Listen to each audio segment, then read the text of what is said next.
Halo, salam pemrograman objek. Pada hari ini kita akan membahas mengenai kelas, ya, kelas. Apa yang akan kita bahas pada pertemuan mengenai kelas ini atau materi tentang kelas ini? Yang pertama, kita mengenal apa itu object oriented programming. Kemudian yang kedua mengenal kelas dan objek.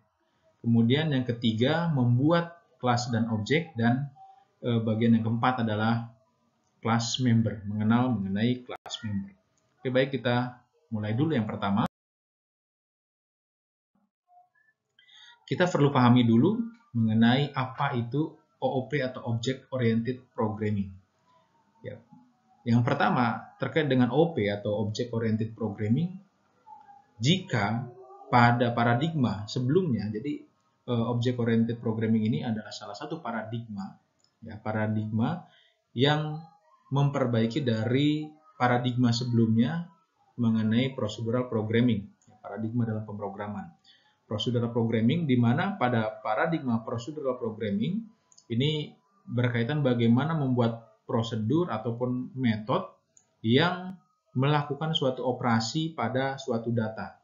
Gitu ya. Jadi kalau pada procedural programming itu lebih fokus pada membuat prosedur dan juga atau membuat metode. Nah, metode ataupun prosedur yang dibuat itu bertujuan untuk melaksanakan operasional atau tugas tertentu pada suatu data. Sedangkan pada object oriented programming, ini mengenai bagaimana kita menciptakan suatu objek. Dan ketika kita menciptakan suatu objek, di dalam objek tersebut terdiri juga dari data dan juga metode. Jadi perbedaannya, kalau pada prosedural ini kita menciptakan prosedur dan metode, tetapi di dalam pemrograman objek yang dibuat adalah objeknya. Dan di dalam objek tersebut terdiri atau berisi dari baik itu data dan juga metode. Kemudian, apa yang menjadi keuntungan dari Object Oriented Programming? Yang pertama, Object Oriented Programming ini lebih cepat dan lebih mudah untuk dieksekusi. Ya, keuntungannya. Kemudian yang kedua, Object Oriented Programming ini menyediakan struktur yang jelas pada konsep pemrograman. Ya, strukturnya jelas. Kemudian yang ketiga, dari Object Oriented Programming ini membantu, ya, helps to keep the C# code dry, membantu kode C# atau kode pemrograman C# ini istilahnya disebut dry. Dry ini kependekan dari don't repeat yourself.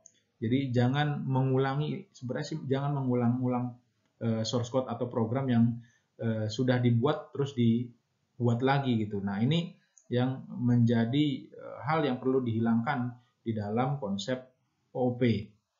Dan makes the code easier to maintain. Jadi membuat kode yang dibuat ini mudah untuk di maintain, ya, mudah untuk dirawat gitu ya, untuk dikelola, dan juga mudah untuk dimodifikasi serta dilakukan debug.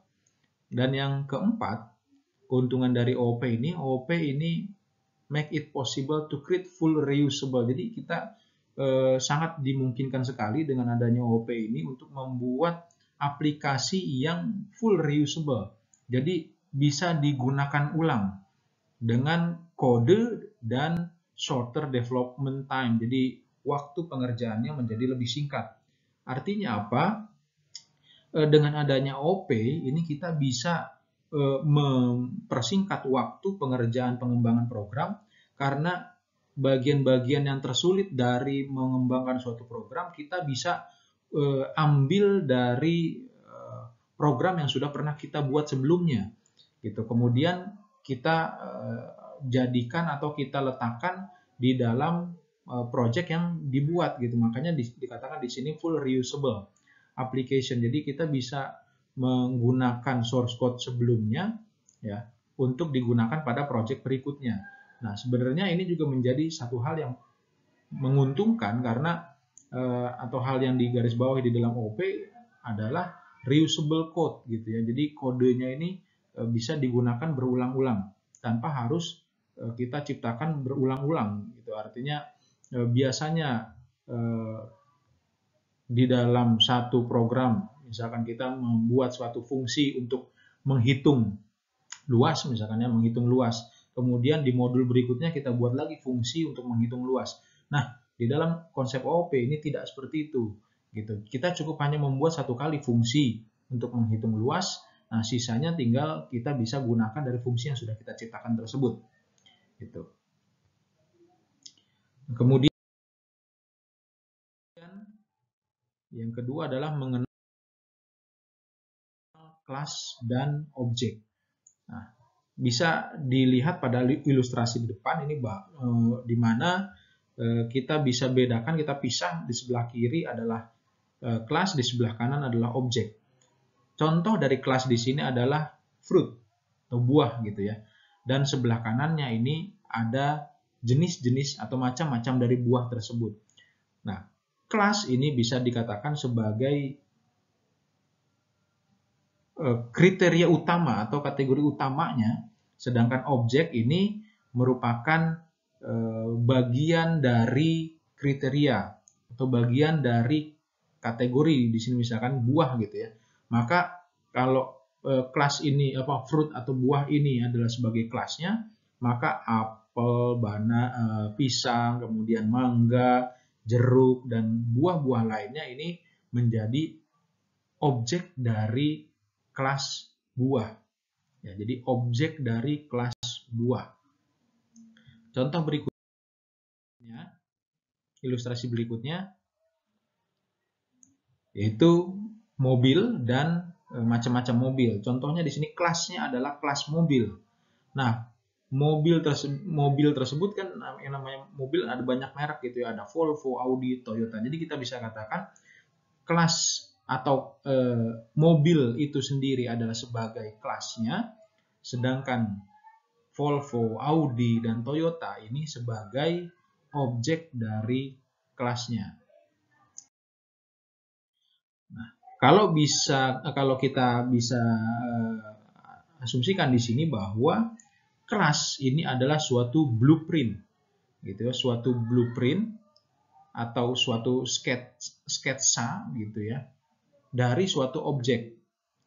Ya, artinya objek tidak mungkin ada tanpa adanya suatu kelas. Jadi objek tidak akan ada tanpa adanya kelas. Dan kelas ini menjadi suatu blueprint dalam terjadinya atau dalam pembuatan suatu objek. Itu ya, sebagai contoh. Artinya di sini kesimpulannya adalah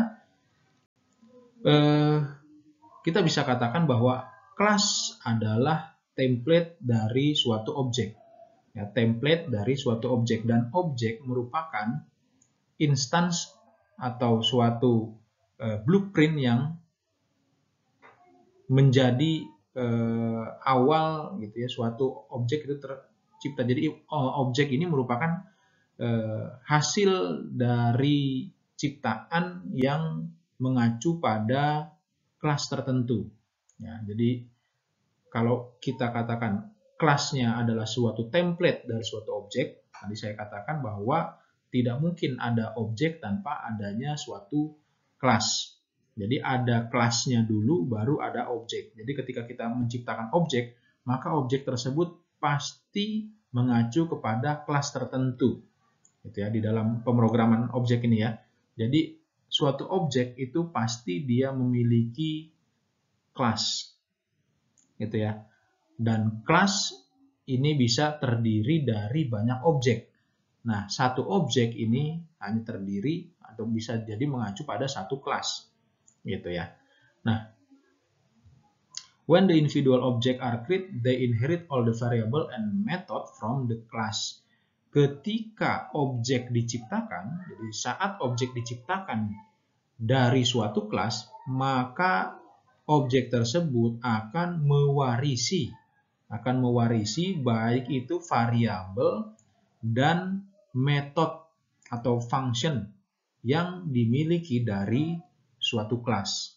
Jadi saya ulangi sekali lagi bahwa kelas ini adalah template dari suatu objek, tidak ada objek tanpa adanya suatu kelas, dan objek ini sendiri merupakan hasil ciptaan ya, dari suatu kelas. Gitu, hasil ciptaan dari suatu kelas. Dan ketika objek diciptakan, maka baik itu variabel ataupun metode dari suatu kelas ini akan diwarisi kepada objek tersebut. Oke. Berikutnya, pada video berikutnya kita akan melihat bagaimana cara membuat kelas dan objek.